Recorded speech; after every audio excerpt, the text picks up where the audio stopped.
Sinbad ने कहा, कुछ दिन आराम से रहने के बाद मैं पिछले कष्ट और दुख भूल गया था और फिर यह सूझी कि और धन कमाया जाए तथा संसार की विचित्रताएं और देखी जाए। मैंने चौथी यात्रा की तैयारी की और अपने देश की वे वस्तुएं जिनकी विदेशों में मांग है प्रचुर मात्रा में खरीदी। फिर मैं माल लेकर फारस की ओर चला। वहां के कई नगरों में व्यापार करता हुआ मैं एक बंदरगाह पर पहुंचा और व्यापार किया। एक दिन हमारा जहाज तूफान में फंस गया। कप्तान ने जहाज को संभालने का बहुत प्रयत्न किया किंतु संभाल न सका। जहाज समुद्र की तह से ऊपर उठी पानी में डूबी एक चट्टान से टकराकर चूर-चूर हो गया। कई लोग तो वहीं डूब गए किंतु मैं और कुछ अन्य व्यापारी टूटे तख्तों के सहारे किसी प्रकार तट पर आ लगे। हम लोग एक द्वीप में आ गए थे। इधर-उधर घूमकर हम लोगों ने वृक्षों के फल तोड़-तोड़ कर खाए और अपनी भूख मिटाई। फिर हम समुद्र तट पर आकर लेट गए और अपने दुर्भाग्य को कोसने लगे। किंतु इससे क्या होना था? हमें नींद आ गई और रात भर गहरी नींद में सोते रहे। सवेरे उठकर फिर द्वीप में घूमने और फल आदि इकट्ठा करने लगे। अचानक काले रंग के आदमियों की एक बड़ी भीड़ ने हमें घेर लिया। उन्होंने हमारे गले में रस्सियां बांध दी और भेड़बकरियों की भांति हमें हाँ-कहाँ कर बहुत दूर पर बसे अपने गांव में ले गए। फिर उन्होंने हमारे सामने एक खाद्य पदार्थ रखकर इशारे से कहा कि इसे खाओ। मेरे साथियों ने बगैर कुछ सोचे समझे उसे पेट भर खाया और तुरंत ही नशे में मतवाले हो गए। मैंने वह चीज बहुत कम खाई और काले लोगों की हरकतों को ध्यान से देखने लगा। मेरे साथी तो कुछ न समझ सके लेकिन मैंने समझ लिया कि इन लोगों की नीयत अच्छी नहीं है। फिर उन्होंने खाने के लिए हमें नारियल के तेल में पका हुआ चावल दिया। इस खाद्य से आदमी मोटे हो जाते हैं।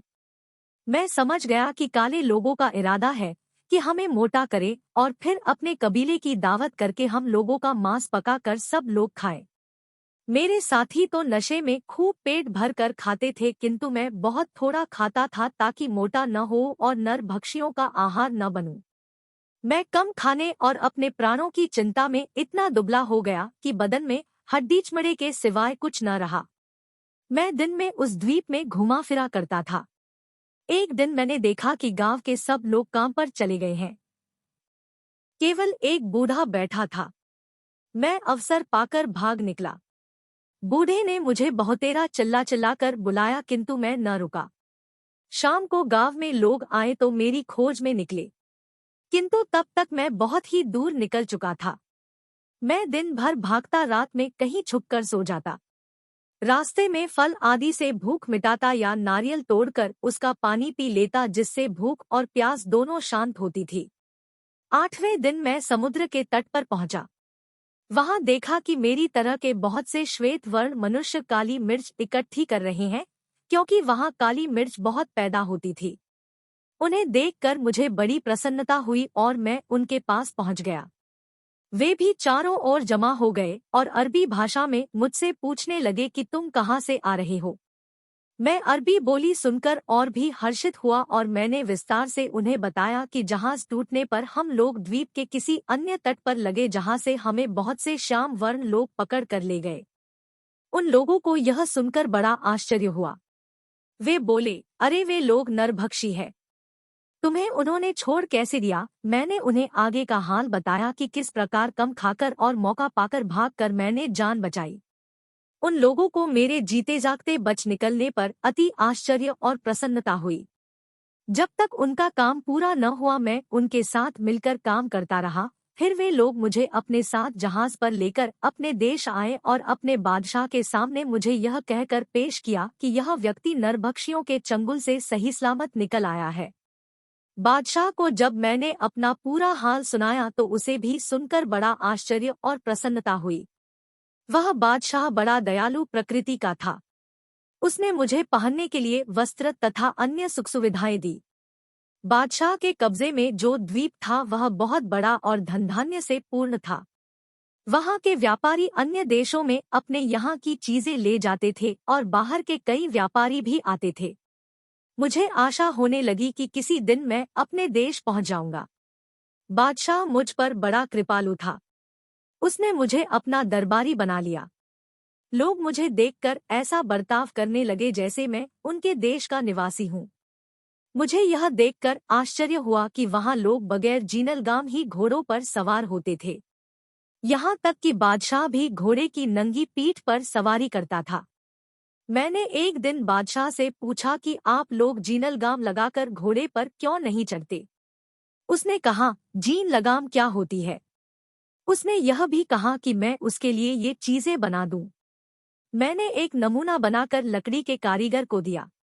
उसने मेरे नमूने के अनुसार जीन बना दी। मैंने उसे चमड़े से मढ़वाया और उस पर अतलस और कमरख्वाब का आवरण चढ़ाया। एक लोहार से रकाबे बनाने को कहा और लगाम का सामान भी बनवाया। जब सारा सामान तैयार हो गया तो मैं उसे घोड़े पर सजाकर घोड़ा बादशाह के सामने ले गया। वह उस पर सवार हुआ तो उसे बहुत प्रसन्नता और संतोष हुआ। उसने मुझे बहुत इनाम इकराम दिया और पहले से भी अधिक मुझे मानने लगा। फिर मैंने बहुत सी जीनें और लगामें बनवाकर राज्य परिवार के सदस्यों, मंत्रियों आदि को दी। उन्होंने उनके बदले हजारों रुपए तथा अन्य बहुमूल्य वस्तुएं मुझे प्रदान की। राज दरबार में मेरा मान बढ़ा तो नगरवासी भी मेरा बहुत सम्मान करने लगे। एक दिन बादशाह ने मेरे साथ एकांत बातचीत की। वह बोला, मैं तुमसे बहुत प्रसन्न हूँ और तुम पर अधिकाधिक कृपा करना चाहता हूँ। मेरे दरबार के लोग और साधारण प्रजाजन भी तुम्हारी बुद्धिमत्ता के कारण तुम्हें बहुत मानते हैं। मैं चाहता हूँ कि तुम एक काम करो। मुझे पूर्ण विश्वास है कि जो मैं कहूँगा तुम उससे इनकार नहीं करोगे। मैंने कहा, आप जो भी आज्ञा करेंगे वह मेरे हित में होगी, क्योंकि आपकी मुझ पर कृपा रहती है। मैं क्यों आपकी आज्ञा का उल्लंघन करूँगा। उसने कहा, मैं चाहता हूँ कि तुम स्थायी रूप से यहाँ बस जाओ और अपने देश जाने का विचार छोड़ दो। इसलिए मैं यहाँ की एक सुंदर और सुशील कन्या से तुम्हारा विवाह करना चाहता हूँ। मैंने सहर्ष इसे स्वीकार किया। उसने एक अत्यंत रूपवती और गुणवती नव यौवना से मेरा विवाह करा दिया।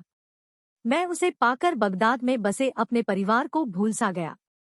कुछ दिनों बाद मेरे पड़ोसी की पत्नी बीमार हो गई और कुछ दिन बाद मर गई। पड़ोसी से मेरी अच्छी दोस्ती थी, इसलिए मातमपुरसी को उसके घर गया। वह आदमी अत्यंत शोक में डूबा था और उसके आंसू ही नहीं थमते थे। मैंने उसे समझाया कि वह धैर्य रखे, भगवान चाहेगा तो दूसरी शादी के बाद और अच्छा जीवन बीतेगा। उसने कहा, तुम कुछ नहीं जानते इसीलिए ऐसी तसल्ली दे रहे हो। मैं तो 2-4 घंटे का ही मेहमान हूँ। मैंने परेशान होकर उससे स्थिति स्पष्ट करने को कहा तो वह बोला, आज मुझे मृत पत्नी के साथ जीते जी दफन किया जाएगा। हमारे यहाँ बहुत पुराने जमाने से यह रस्म चली आ रही है कि पति मरता है तो पत्नी उसके साथ दफन कर दी जाती है, और पत्नी मरती है तो पति को उसके साथ गाड़ दिया जाता है। अब मेरी जान बचने की कोई सूरत ही नहीं है। यहाँ के निवासी एकमत होकर इस रिवाज को स्वीकार करते हैं। कोई इसके विरुद्ध कुछ नहीं कर सकता। इस भयंकर रिवाज की बात सुनते ही मेरे होश उड़ गए। मैं उसी समय से अपने बारे में चिंता करने लगा, क्योंकि मेरा भी विवाह हो चुका था। थोड़ी देर में उसके सगे संबंधी एकत्र हो गए। उन्होंने कफन आदि का प्रबंध किया। उन्होंने औरत की लाश को नहला धुलाकर बहुमूल्य वस्त्र पहनाए और एक खुली अर्थी पर रख कर ले चले। उसका पति भी शोकसूचक वस्त्र पहने रोता पीटता उनके पीछे चला। सब लोग एक बड़े पहाड़ पर पहुंचे। वहां पर उन्होंने एक बड़ी चट्टान हटाई तो उसके नीचे बड़ा गहरा और अंधेरा गड्ढा दिखाई दिया। सब लोगों ने रस्सी के द्वारा अर्थी को गड्ढे की तह तक उतार दिया। उसके बाद मृत स्त्री के पति को भी गड्ढे में उतार दिया। उन्होंने उसके साथ साथ रोटियां और जल से भरा पात्र भी रख दिया और उसे उतारने के बाद गड्ढे का मुंह चट्टान से बंद कर दिया। वह पहाड़ बहुत लंबा चौड़ा था। उसके दूसरी ओर समुद्र था और उस ओर का क्षेत्र दुर्गम और निर्जन था। चट्टान को यथावत रखकर और पति पत्नी के लिए शोक करके सब लोग वापस हुए।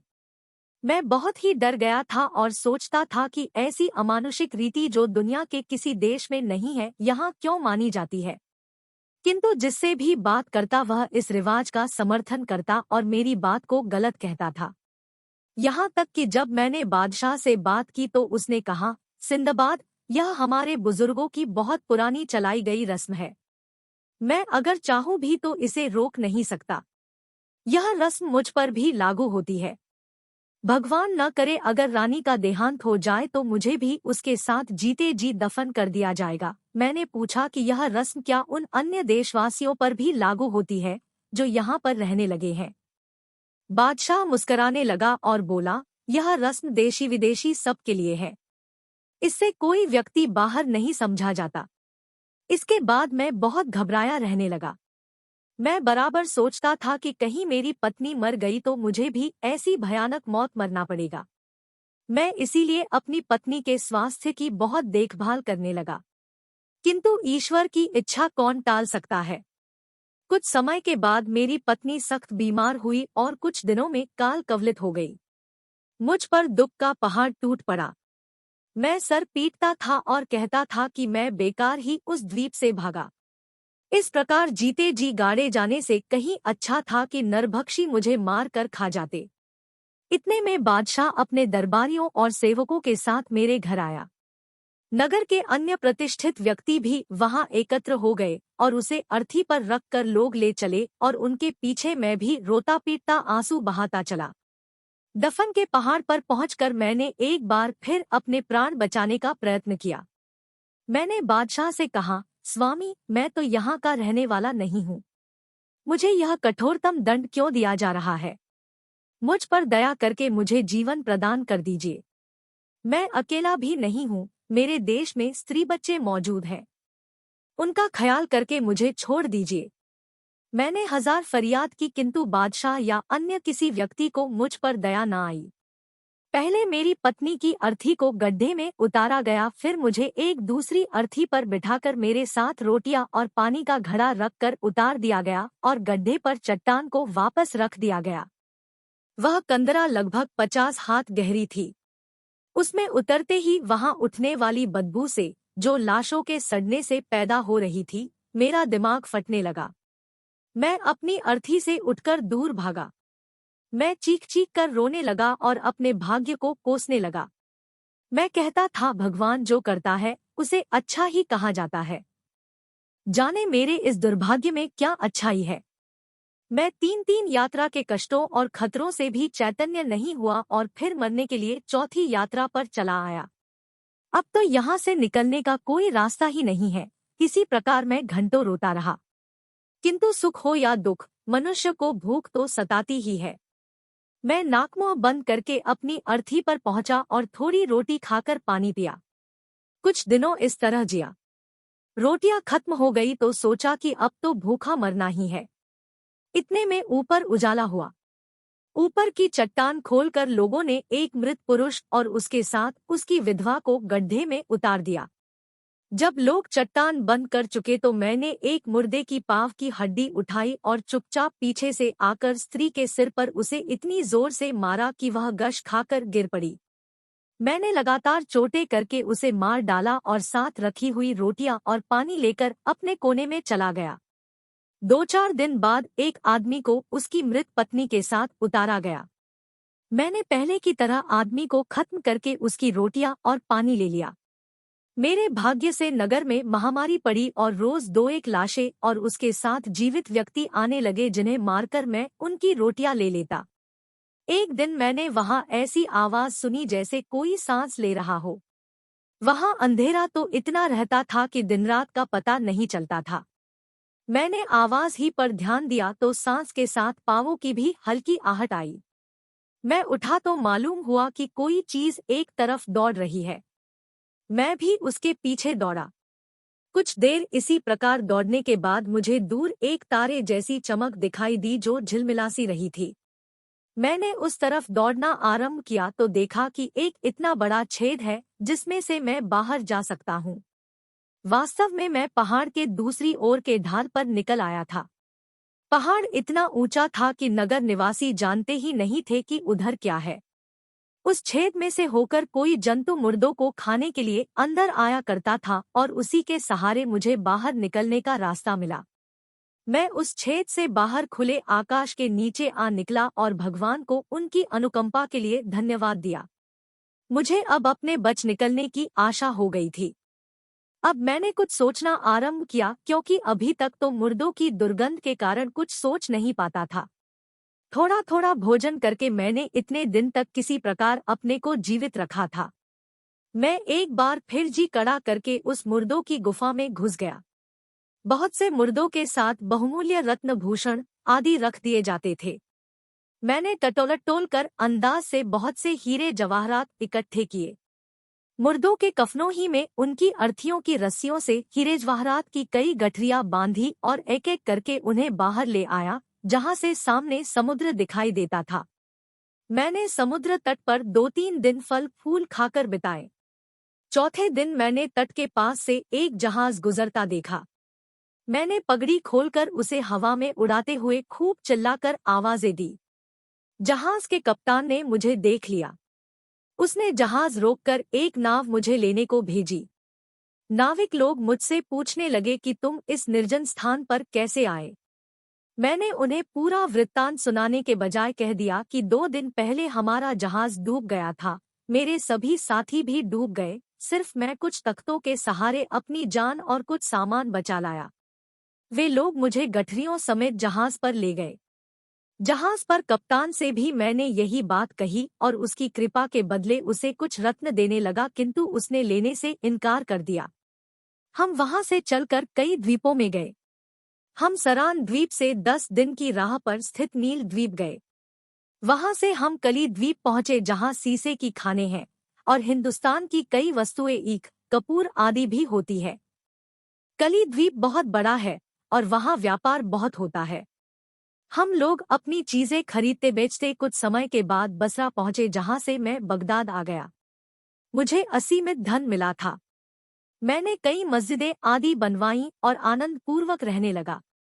यह कहकर सिंदबाद ने हिंदबाद को 400 दीनारे और दी और दूसरे रोज भी आने को कहा। अगले दिन सब लोग फिर एकत्र हुए और भोजनोपरांत सिंदबाद ने अपनी 5वीं यात्रा का वर्णन शुरू किया।